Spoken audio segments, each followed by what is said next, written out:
Alien is smart. He knows social media. He knows media. Achimanyi. Abana baba social media be batakimutegeera. Alien chi. Omwana nga bwalwala.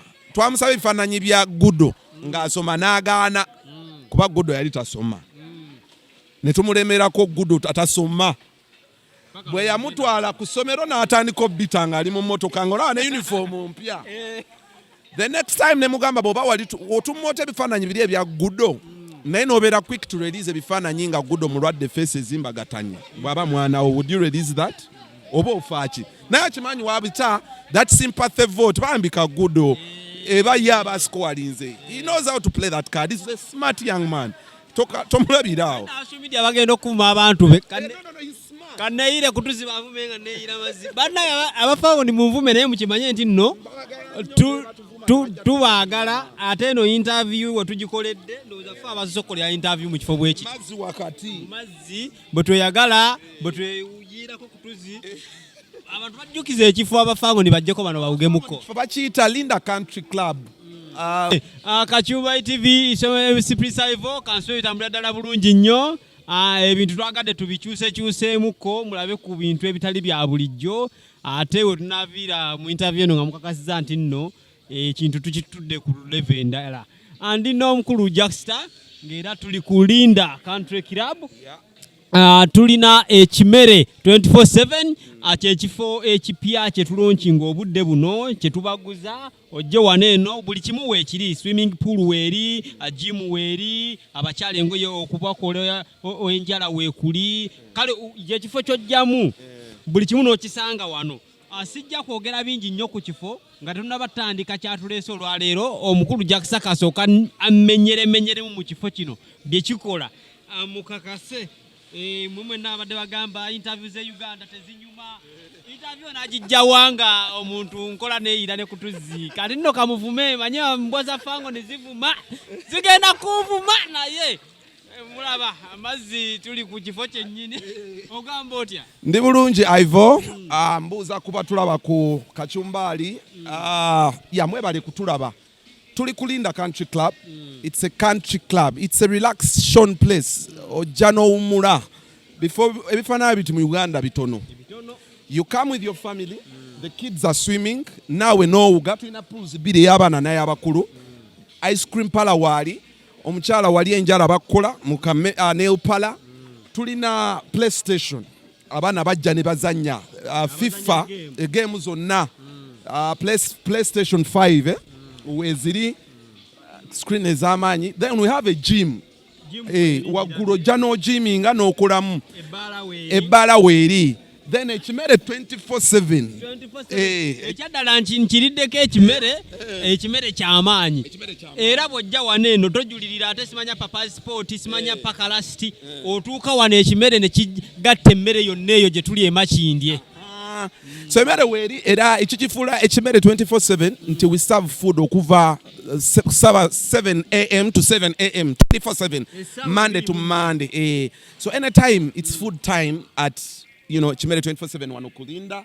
So I invite people come. It's a country club. It's a chiller. Abalina team building. Our companies in a team building. To in a world where we can accommodate you. Abalina wedding meetings. We can accommodate you. Abalina obusiki obutono tono wetaga abantu bibiri bitano. We can accommodate you. A barari afetili fully stocked with all the drinks. Akwagamba, it's a place you come. It's a home away from home. The real sense of it. Okay. Awo nyini wetugenda otandikira interview y'olwaleero naye njagala tusooke tunuulye ekivulu kya mukulu Fike Fameka. Embeera yabaddeyo abantu ekisooka complaints nawuliddeko omutegesi yabadde mukambwe ennyo ku mulyango nti n'abayimbi abamu babatutte nga bayaaye tebabakkiriza kuyingira omuli ne Kenzo. Kye nawuliddeko ekirala Musajja waffe Guluneedi we bamuyoledde ng'ejjanzi nga Rickman yali sponsored mu ekyo.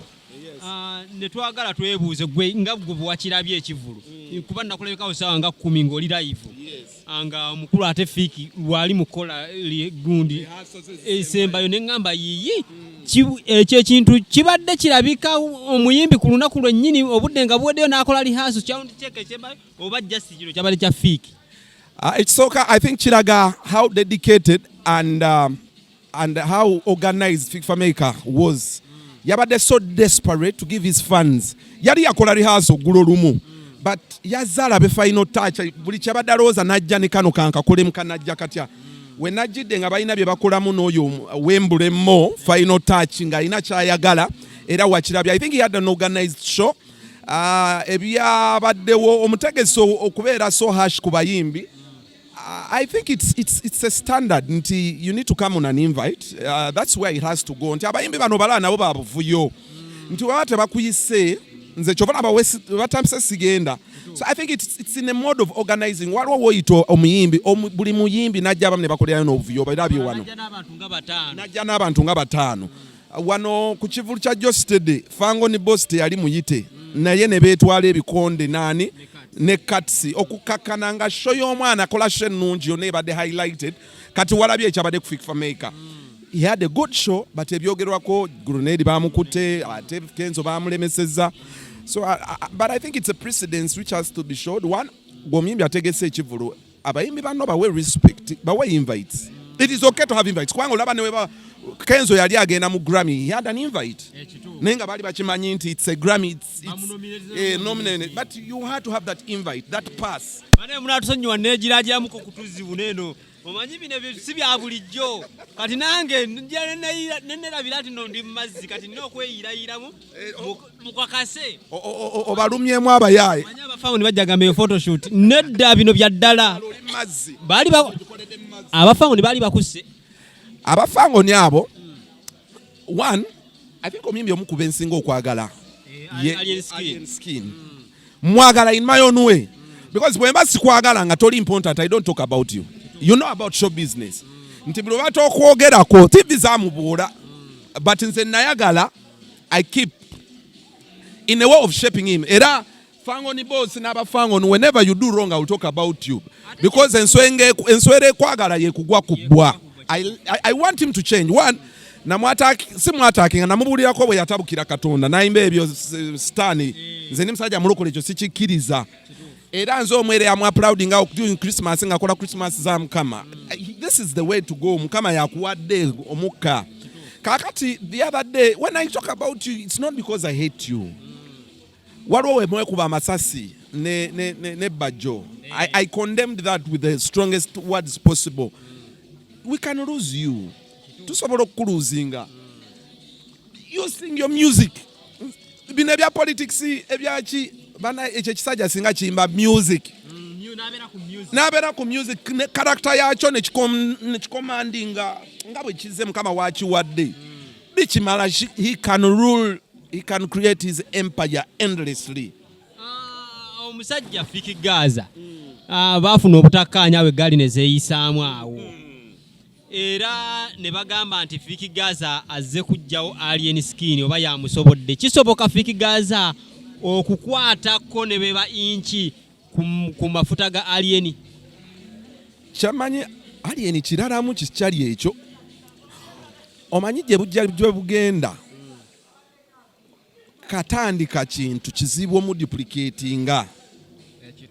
Fango came, oyo Alien came with this thing. It is signatured to him chiche. So nabwe tunajja ne tuleta Fike Gaza. Yes, Fike Gaza ngeri jaze he can stand out, but he will always be under the shadow of Alien. Nti yajira mucha Alien. Ekyo tekijjavaawo. Ate the more is exalted, the more he grows, the more Alien grows. So omuntu ena agalo breaking Alien. Ate tomuleetera muntu afaanana nga Alien. Oyamuleetera ajira mu kifaananyi kirala. Kirala nnyo. Bwajira mfano cha Alien, you're giving Alien more importance. It is like Saha saying, coming, and he writes off radio. He can't. Clever Jene Boyandi Imbia Tia, Babitone Nebandi Imbia, they can't write off Chameleon. Mutabanwa Bebe Cool, Alan Hendrick, Newa Imba, he's a good artist, but he can't write off Bebe Cool. Chiricha Bebe Cool, you know, he's always going to be, whatever they talk about, Neboboli Kufom, Fike Gaza ne baba kufomu akoze oluyima ne conscience. Buli bana mentioning erinnya Fike Gaza lyali endino okubaawo. Ate waliwo ba mentioning eryali ne bata mentioning ali Fike Gaza. So who earns better? Alien earns better. So okujja okumenya ntoze kumenyawo Alien Skin ate n'omuleetera an emulation of Alien Skin. I think you're powering Alien Skin better. oba oyongeramu amaanyi. You understand? So Fike Fameka bwe yajja ba suspect laser ne bajja anyoni yagwe eddalu ono gwe bakuba. Oye abavubuka abajja ne bayimanga gravity ojjukira ebiseera byebwe kyajja n'ekiroboozi kye bajjaawo bagundi ne bajja ne bayimbanga ye at the end of the day because it's the original. The original will always stand out kubanga it's the original. So you cannot break alien skin by bringing Fike Gaza. But I'm saying Fike Gaza is a good guy and he is going to have a stake in the industry. We're not maintaining a chakula. He has a stake. Because Naye atandise creating a category abayimbi Gaza Empire. It will sustain him. But I don't see him excel beyond n'okutuuka ku level ya alien skin. Okulwanagana kuno mayimbi kukyakola Gaali ne zeesanga ne zeeyitamu ng'edda bwe twaziwuliranga eza Bobby, Kamiri, Bebe. Bwebanga regimu eno empya naye ereese ebintu bimu ebyedda bikyakola. Byakoze tolaba nti kati byakoze tuboogerako. It is already working, but I condemn it because you see, just a small history. Abayimbi Tupac ne Biggie abasajja baboogerako bali basajja balungi. They were young boys. They should be in the game today, but they are no more. Ne tugamba nti mbadde Biggie yali ayimba, but he's no more. Wafa. So bana banabikola fe tujja nyumirwa tugambe beekubye banujja kufiiramu. That's the only challenge. Alien skin, you can die, you know. AK-47 died mu byekisiru. Radio died mu ebyo ebyekisiru wabuvuyo. So binzo babikola binzo bakolera for the name because waliwo about Uganda byonone so bimanyi bitu because of course webekuba amasasi, it was the headline enkeera webekuba ebiso. But at what expense? Fe tufune likes, tufune views, but at what extent? At your life? Ani asinga okukozebwa mu kino eggaali zaabwe oba bo ng'abantu? Bonna because kati sente zekendedde music industry.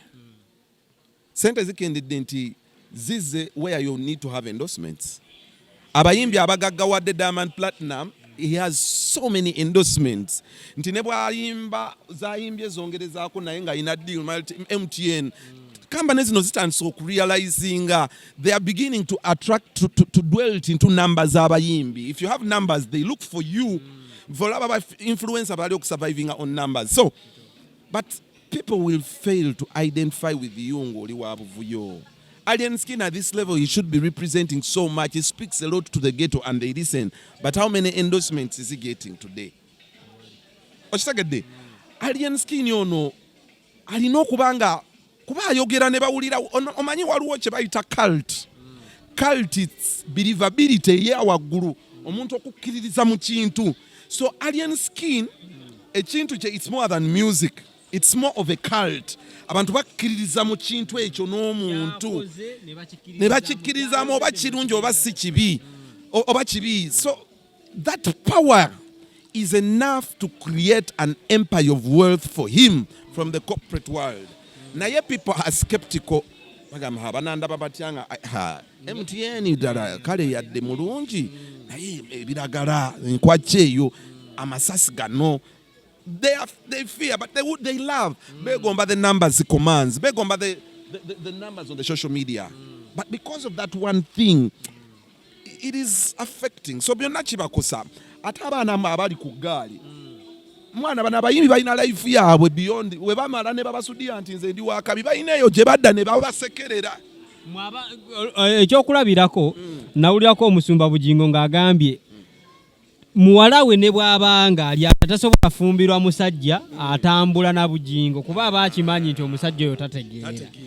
Kati n'abayimbi bano otugambe nti nno baddeyo ne basekerera abatambula nabo ne kati bano bakyaliyo baba balakaki. Mwana kati ne bamubuuza naye aba bantu obyasima kubikisa nchwidi ne bakakkana. That's why they talk about you. So love omuyimbi omwagala, it's very healthy naye bakuwookuma. We bigendamu okwefumita ebiso. Tadias wano bamufumita ebiso. He was a big fan of the radios. He was a big fan. Nayo you know kati yafa. Tadias omumanyi oyo that ye Rastaman. Akasajja kaali kabera mu video kajoga. So temwagala nnyo bano. Kutuuka kukulwayo bulamu because kwati kwewali eni bana bafuna obuzibu ne babeera mu ddwaliro. Ewa Fike Gaza babiri ne bafuna obuzibu. Ne bo ba CEO tebafuna buzibu. And they will never.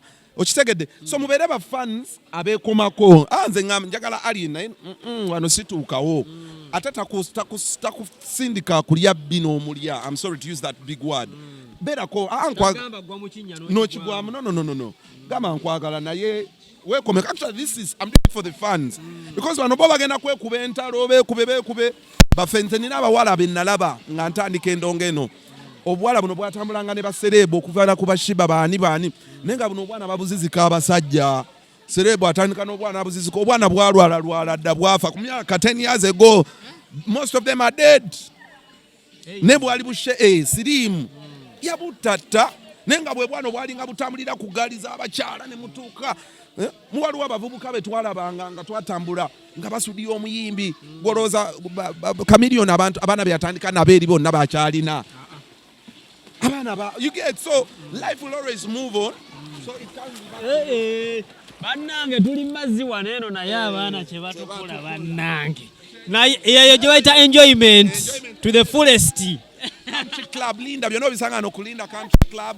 Ababede bali mu kabia, abala bali ku kimere, abala bali mu gym, abala abakyala bali mu nail parlor wali. Okolagirira abantu ekifo kino wekisangibwa. Ekifo kino kiri bw'oba ove kirekanga wakayisa bridge ng'ojja kyali wajjala kireka kyali wajjala road nga kwayisa bridge kiri awo era bagiyita Linda Country Club. Era ojja bw'oba weegendereza on your left bw'oba ova kireka kiri on your left ojja kulaba ekipande kinene ekiriko ekimere 24/7 oba Linda Country Club. Okulina abasinga bamanyi ku agenda 2000 nga wakagiyisa bwoti kekafoko kalina swimming pool mu bitundu ebyo kalina gym kalina PlayStation ez'abaana over abaana nga 10 basobola otuula ne banyumirwa PlayStation zonna eza games eziriko wali abaagala parties ne tubakolera. Tuyina ebbaala executive bar, tuyina nail parlor, tuyina ice cream parlor obwana bajja ne banywa ice cream, tuyina ekimere 24/7.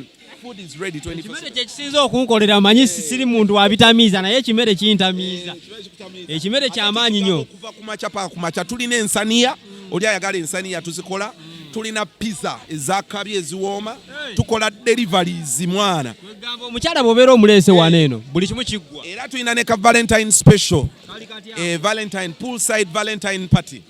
Tugenda ku decorating an meza pool. Ojo ogene mu gym onyumirwe ove kwegamba onyumirwe ne mukyala wo tugenda beera ne live band bagenda kubeera wano ekubira abantu obuyimba obusendekerevu webawuga webalya ebyennyanja kwegamba it's gonna be fun. Omunaku wa kufa bannange kuba bannange akafo k'amaanyi nnyo.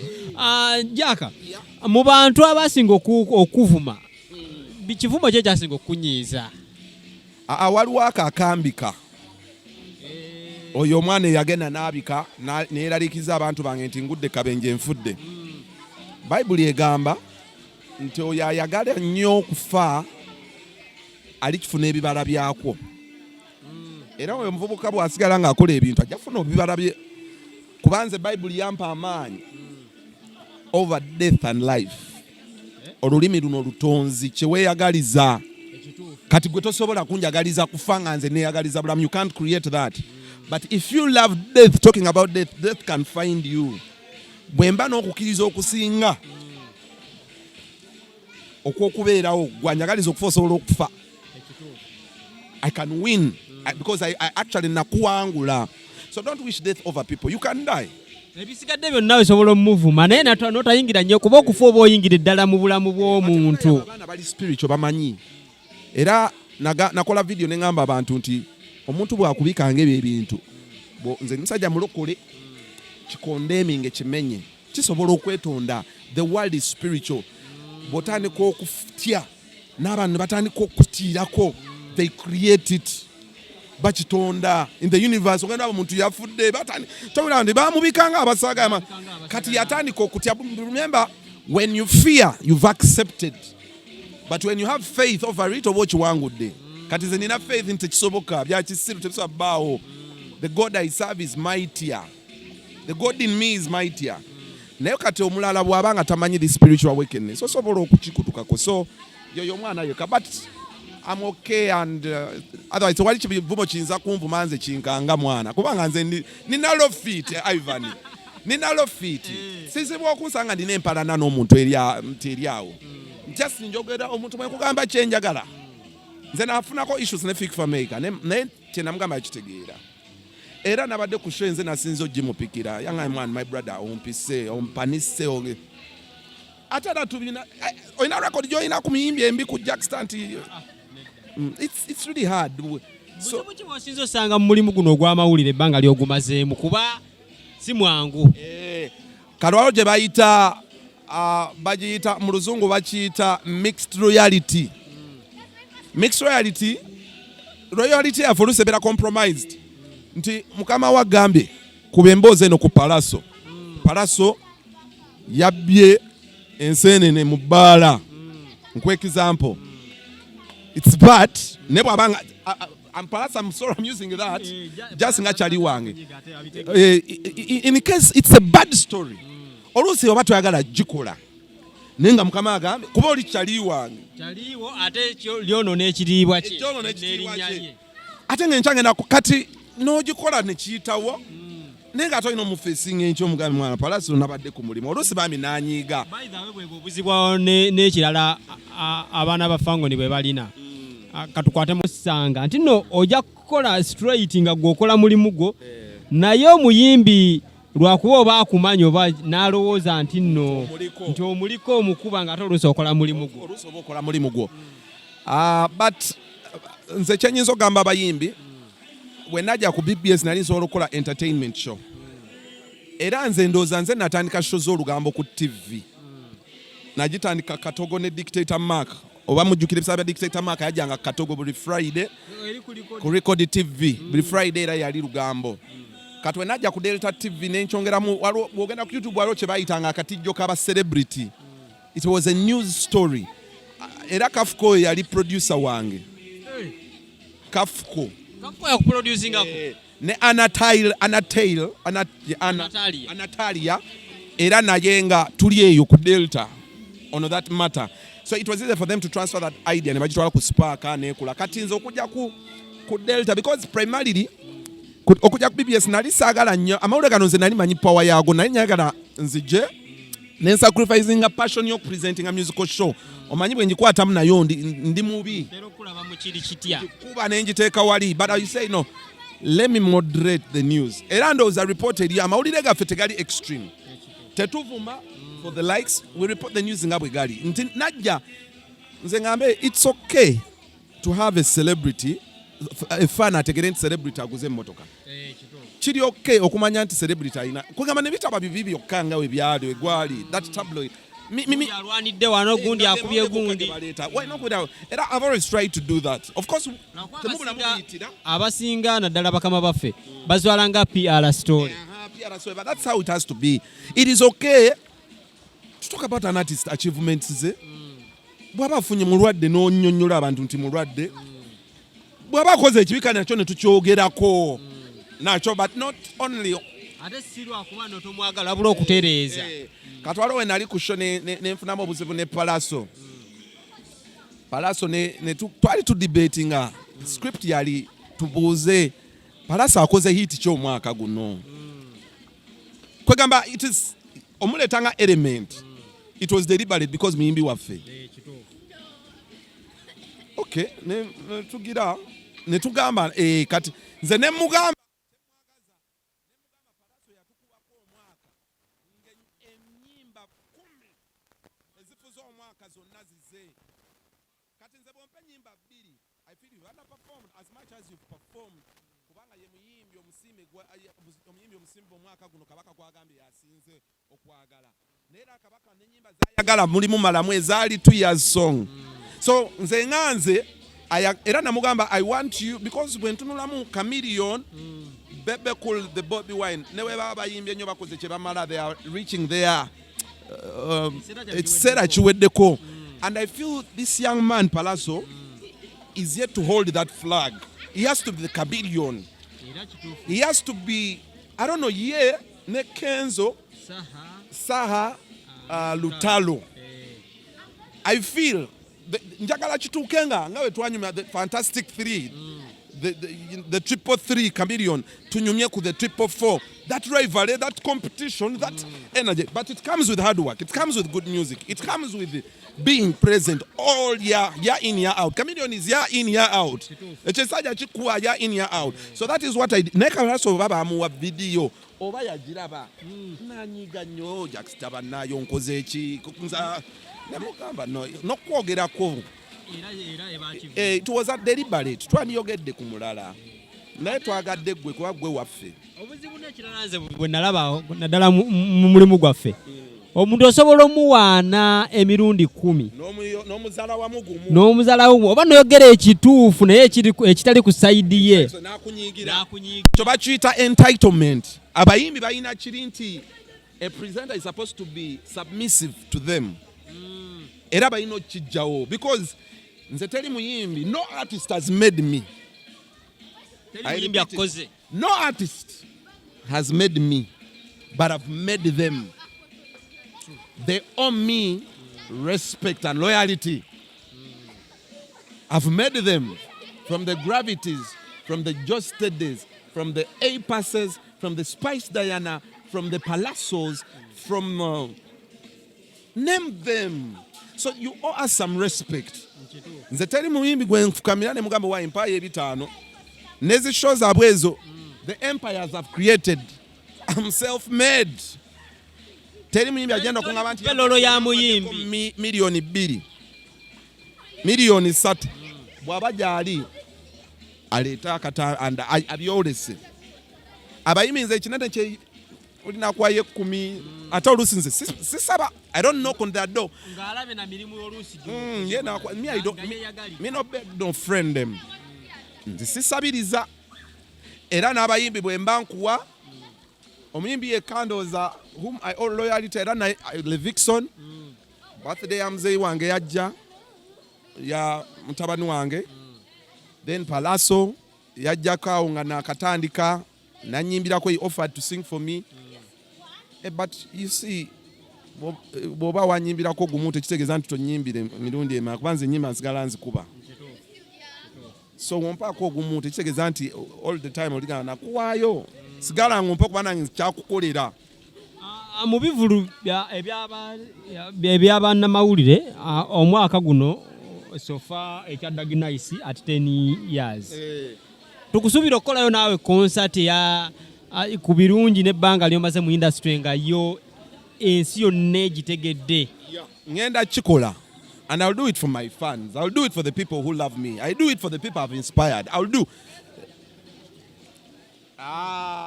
Guzikidde 10.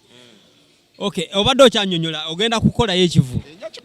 Ngenda kikola. Actually, nja kikolayo because nze nange very soon I'm going to retire.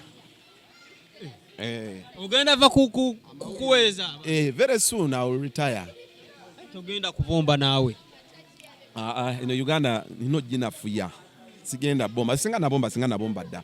In Uganda nino omanyi ndi mubambanyi. Omanyi ndi mupambanyi. But very soon I'm going to retire.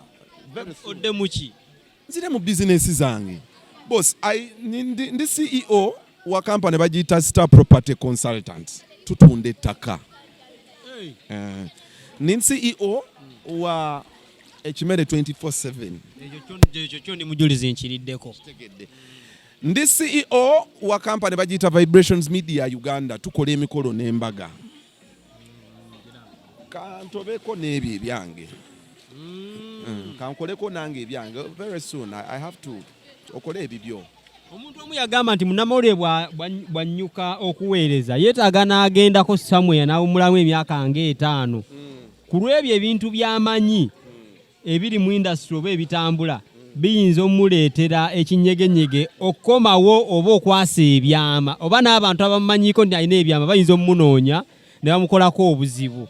Asaana n'agenda n'avaamuko mu nsi eyo n'alirakisinga emyaka nga 5 n'alyoka akomawo. Kisinziira engeri gy'obadde oserving a media.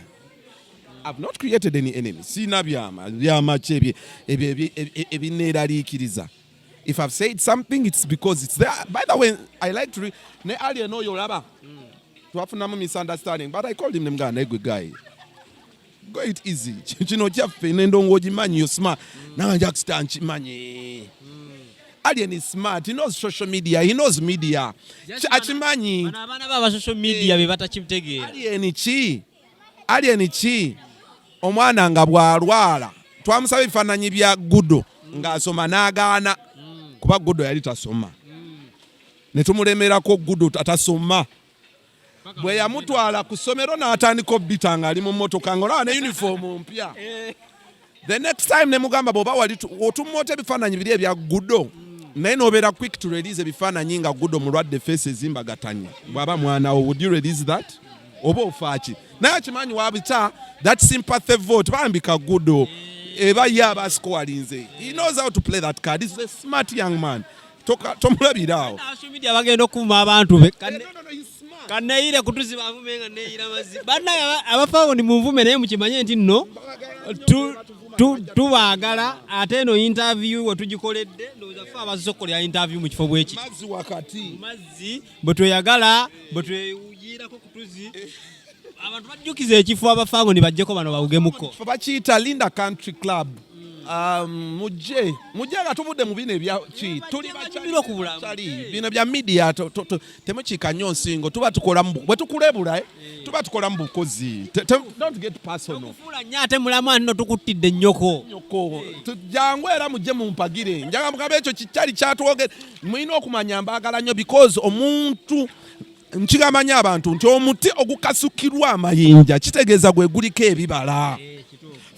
We cannot now fail to talk. Kati tumwogere ebirungi binaatambula. Tumugambe nti fango na ine emmotoka ekola papa. Ekyo bakimanya abantu. Kati mbagambe nti fango ni kati mjogere ki. Nekyo tufula na mawulire. Kwe kuleeta ekyo abantu kye batasuubira. Kati the more we talks about it nakitereeza ate ne kitambula bulungi. Ze bwe nzija n'enjogera alien skin nno va mu byobufuzi ebintu ebyo bikugize. Kuba kati olaba yabivaamuko obudde buno omwaka guno alina ennyimba 3 zonna zikola bulungi. Yeah, he has the music kyekyo kyagambye. Kirina talent, kirina actually he's a generational leader. Nabadde ne gundi n'akangamba akagamba. He's a generational, he's commanding. You see Bobi Wine? Bwe yajja mu ghetto, he represented alien skin representing omuntu owaddala na Uganda owaddala embeera gy'ayitamu.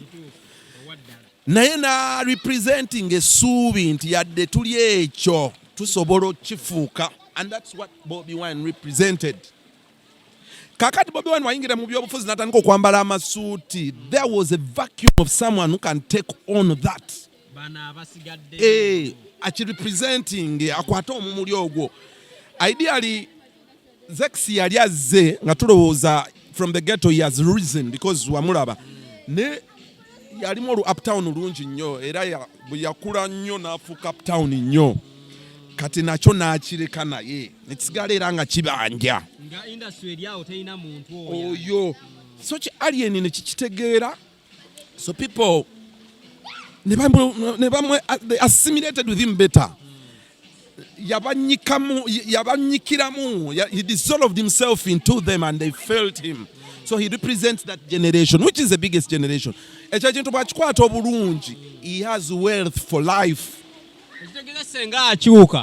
Nava otumanyide n'atandika kwambala amasuuti biki bakizinga era naliko ne Audrey Nsubuga n'angamba alien skin ekimufudde alien skin mwe kimutamanyi mwagala afaanane kyata kirisi kye yaliko ye yabagamba alien rule tomugambako and that is what is kati wayagala omugamba atayambala amasuuti omujjamu kirire originality kye yajjiramu and if he maintains that oba ali wa NRM n'abale ne NRM ababonaabona oba kitegedde bw'aba wa people power amaintaininga aba people bokyo kiri clear bantu bawansi abalumirirwa netekigeza nti abali mu NRM bonna bali balungi mulimu n'abali mu ghetto nga bakkiririza mu NRM mulimu bagamba nti mwana twali tubaddeko omuleme nga tewali ddembe nga jana wagamba mwana Museveni ekyo mwana batufuze bubi naye mwana okusinzira ku mbeera jjajja wange gye yannyumiza kyali oyo yaleetedde embe mwana wakabi mwana mu mbeera eyo mwana nga mwali nate nwabeerawo nowa people power gamba mwana ye ng'akooye ddembe tuliridde liweddewo naye kati yala nnyingi mu law. We need real life, we need living, we are tired of surviving. Naye gyali ng'atunulira enguudo bwe ziri nga tunaamalwale n'agamba muzeeyi mwana tewandibadde mubi naye ebyaddala Windows kati ayise olaba tosobola kulaba nguudo nga zirwezito n'otakifaako n'olaba amalwale nabo gye bali. So you stick to that people, those people. Emboozi mpanvu jaka nja kweyongeza njafuna olunaku olulala tukomewo tuwayeemu kuba ebbanga lyombaze mu industry ebyama bingi nnyo byolina n'emboozi nnyenye nnyo ey'okwogerako naye ndowooza olwaleero tetujja kusukkawo wano eno naye naabisobola sooka olindeko malo teeka microphone wano basebo ne banyawo ngenda wugamu naye onkwatako ne sigira